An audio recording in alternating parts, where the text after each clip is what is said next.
Hello and welcome. I'm Mina Shamali, and today I want to speak about cinematic percussion and a little technique I use to make cinematic drums a little punchier, have a little more impact in a mix.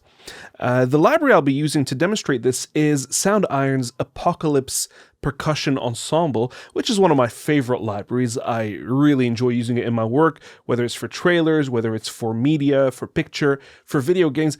It is really useful across the board. As you'll see, I've got two ensembles loaded, Ensemble Bass and Toms and Ensemble Multicultural Percussion from different parts of the world. And I put together a little groove here, and it kind of sounds like this.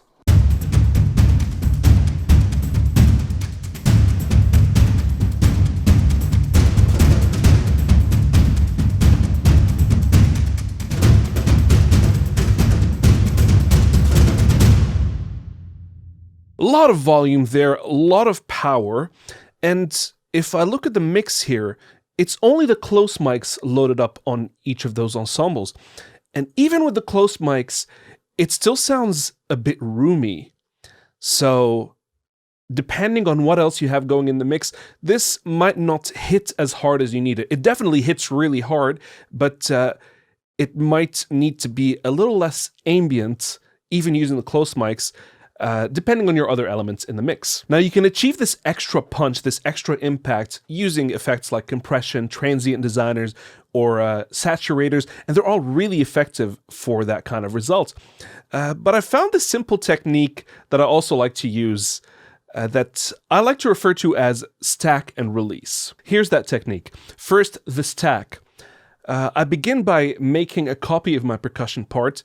I prefer to do it on a completely separate instance, so you can see my bass and toms and my multicultural percussion.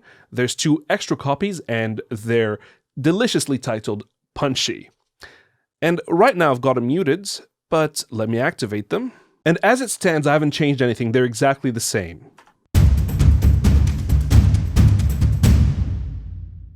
And the second part, the release. What you'll need is a release knob, whether it's on the interface of the library or in the back end once you hit the wrench. And luckily it's here on the front end. So I'll play the part and I'll pull the release all the way down. So all you're hearing is pretty much the attack of each hit and not as much of the tail.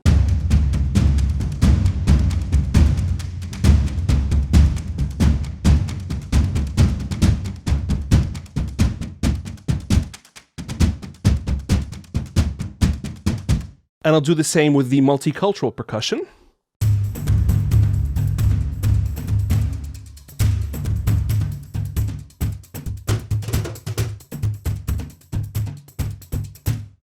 So as it stands, now it just sounds like percussion in a much smaller room. It's not really got that much body.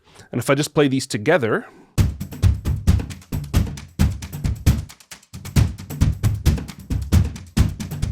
now this might not be exactly what you're looking for on its own, but when you layer it back in with the original percussion, with the full release, you have the opportunity to dial in how much of the attack you want and how much of the body you want by balancing their volumes against each other. So I'll begin with the original percussion with the full release, and I'll slowly bring in the new short release percussion on top of it so you can hear that impact coming back in.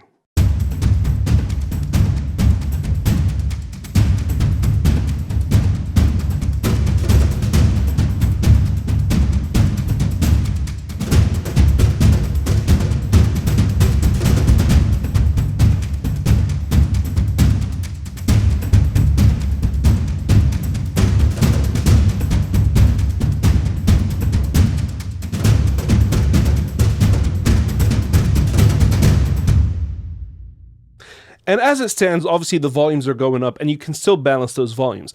Let me do the reverse, where I start off with the short release and bring in the natural percussion with the full tail.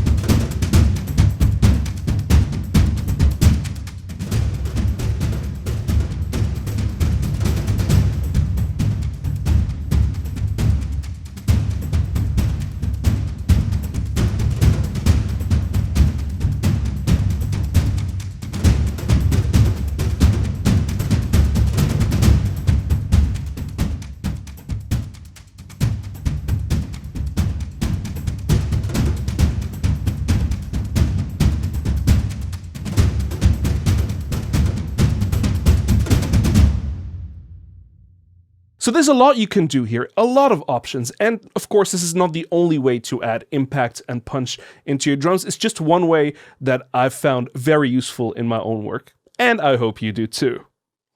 If you've enjoyed this video, hang around, subscribe, hit the like button, and ring the bell to be notified when I do upload something.